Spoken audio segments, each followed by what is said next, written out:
Este caso tiene lugar en los Estados Unidos de América el 16 de abril de 2005.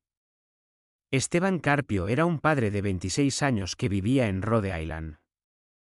En los días previos a este caso, quienes conocían a Esteban afirmaron que estaba actuando de manera diferente a lo habitual. Comenzó a hablar consigo mismo y le dijo a su novia que alguien que conocía había realizado algún tipo de ritual vudú dirigido hacia él y que ahora tenía miedo. Su novia lo llevó a un templo budista donde un monje bendijo un hilo que Esteban se ató alrededor de la cintura, para ahuyentar al diablo y a los espíritus malignos. Esteban también tenía un extenso historial criminal, incluyendo numerosos arrestos por peleas y cargos de armas, aunque la mayoría de sus arrestos no resultaron en condenas. El 16 de abril de 2005, Esteban dejó a su novia para una entrevista de trabajo en una furgoneta roja. Después de dejarla, se alejó y planeó regresar más tarde para recogerla. Mientras conducía, se encontró con una mujer de 84 años llamada Madeleine Gatter, que estaba de pie frente a su casa. Vio esto como una oportunidad para explotar a una anciana vulnerable. Detuvo la furgoneta, cubrió su rostro con un sombrero y una bufanda, y luego salió de su vehículo y se acercó a Madeleine con la intención de robarle. Al darse cuenta de lo que iba a suceder, Madeleine entró en pánico y comenzó a gritar pidiendo ayuda. Mientras lo hacía, sintió lo que describió como un poderoso golpe en la espalda. La fuerza fue tal que cayó al suelo. Esteban luego huyó de la escena.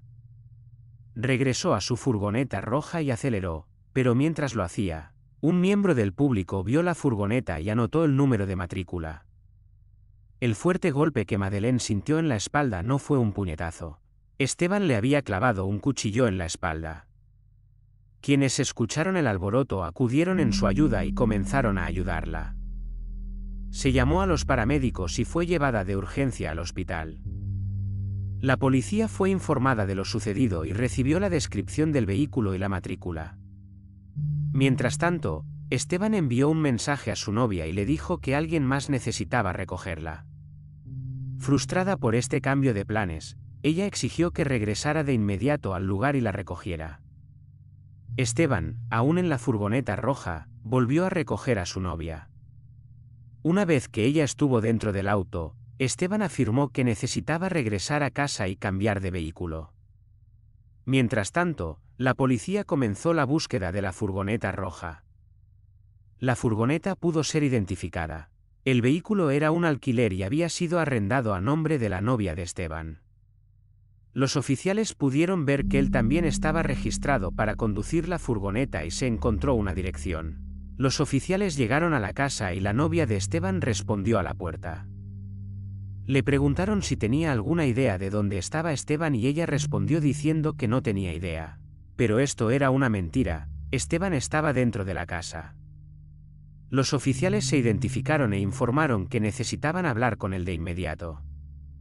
Finalmente, la novia de Esteban le dijo que los detectives de la policía estaban allí para ayudarlo y poco después de llegar, la policía lo arrestó y lo llevó a la comisaría para interrogarlo.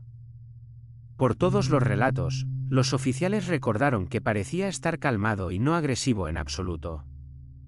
Esteban fue escoltado a la comisaría y se le quitaron las esposas, y comenzaron las preguntas.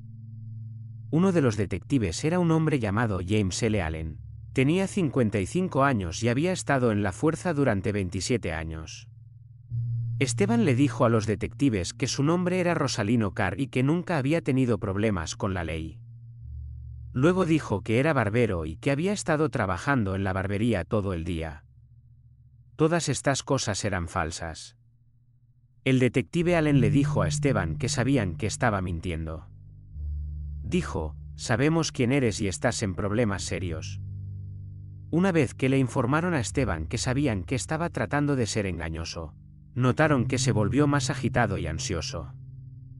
Unos minutos después de comenzar el interrogatorio, Esteban le dijo a los dos detectives que tenía sed y necesitaba un vaso de agua. El detective Allen se quedó sentado mientras su colega, el detective M.C. Gunn, se levantó para traerle un vaso de agua, dejando a Esteban y al detective Allen solos en la sala. Cuando el detective M.C. Gunn regresó, Se escucharon gritos y una violenta lucha. Intentó abrir la puerta, pero estaba cerrada desde adentro. El detective M. Zegan comenzó a gritar y preguntó qué estaba sucediendo dentro. No recibió respuesta. Desesperadamente intentó derribar la puerta hasta que escuchó varios disparos. Luego, los oficiales se agruparon fuera de la puerta, esperando que alguien dentro de la sala saliera. Sacaron sus armas en anticipación. Un par de oficiales fueron entonces ordenados a recuperar una palanca para romper la puerta. Regresaron y rápidamente hicieron varios intentos para entrar. Una vez que pudieron entrar, Esteban no estaba por ninguna parte. Sin embargo, el detective Allen yacía en el suelo con una herida de bala en la cara. Fue llevado rápidamente al hospital.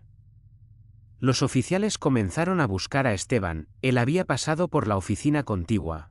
Disparó por la ventana y saltó desde 3 pisos. Luego huyó de la escena a pie. Se encontró el arma del detective Allen en el suelo debajo de la ventana rota. Varios testigos afuera escucharon los sonidos de disparos y cristales rompiéndose. Vieron a Esteban saltar por la ventana y huir de la escena.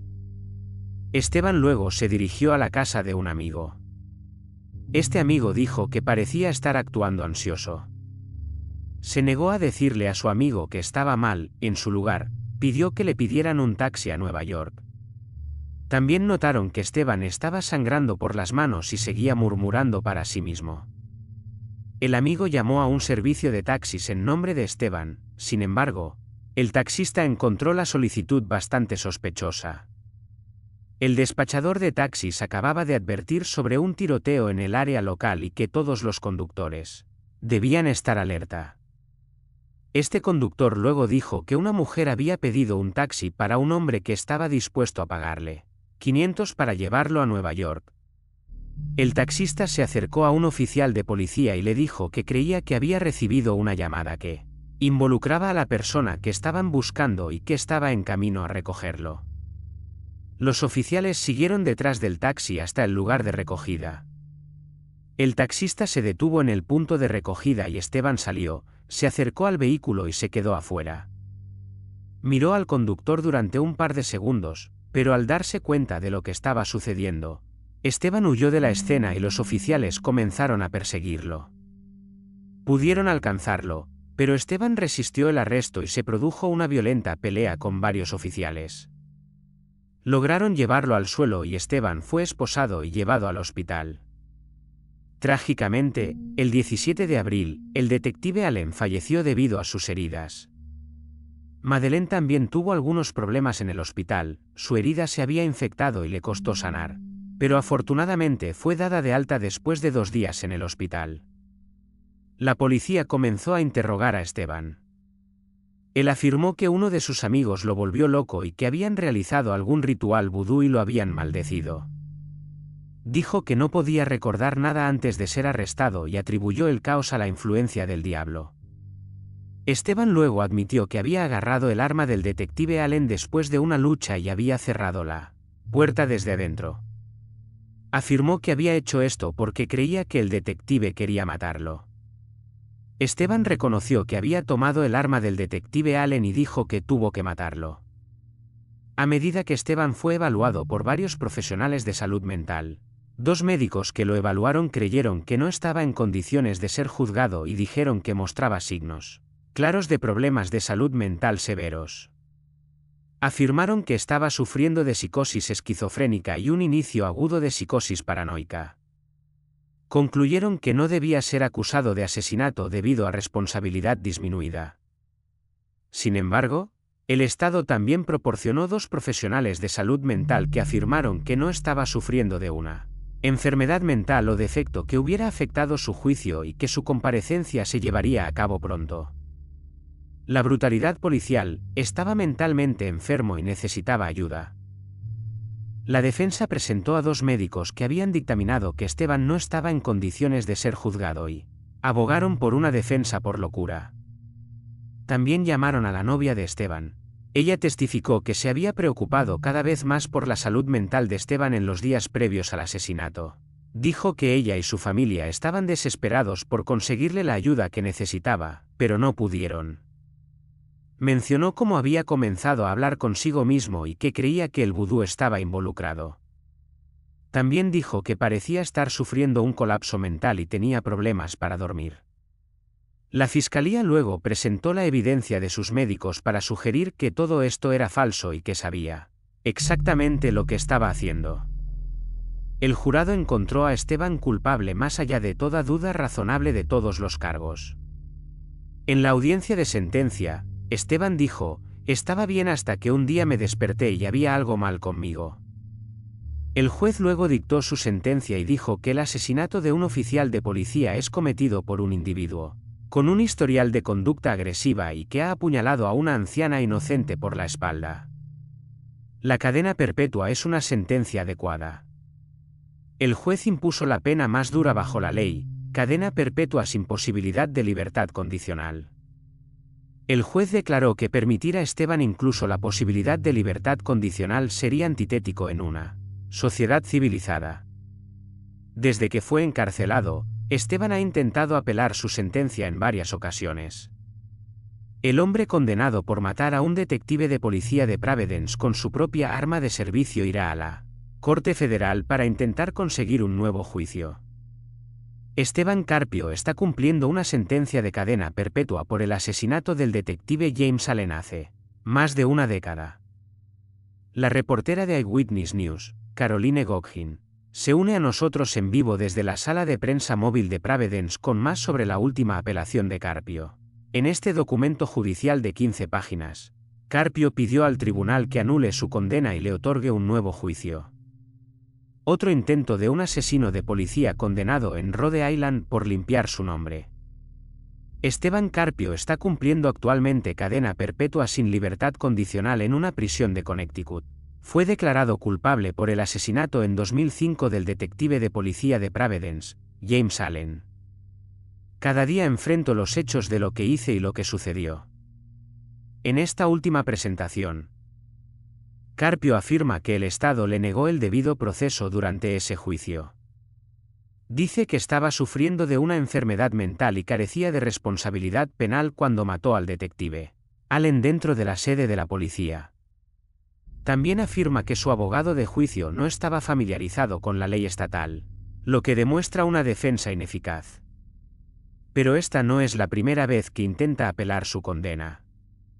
Según los documentos, presentó una apelación y una solicitud de alivio post-convicción en 2012. Ambas fueron denegadas. El asesinato de mi esposo fue una acción fría y deliberada. El jurado encontró que Esteban Carpio no estaba loco en el momento del crimen. Durante su juicio en 2006, 2 testigos expertos dijeron que Carpio estaba sufriendo de esquizofrenia en el momento del asesinato y no podía ser considerado responsable, pero los testigos del Estado dijeron que el hombre era un criminal antisocial. El jurado rechazó la defensa por locura y condenó a Carpio por asesinato en primer grado. Ahora espera ver nuevamente la sala del tribunal. En este momento, Esteban sigue tras las rejas y es probable que allí pase el resto de su vida.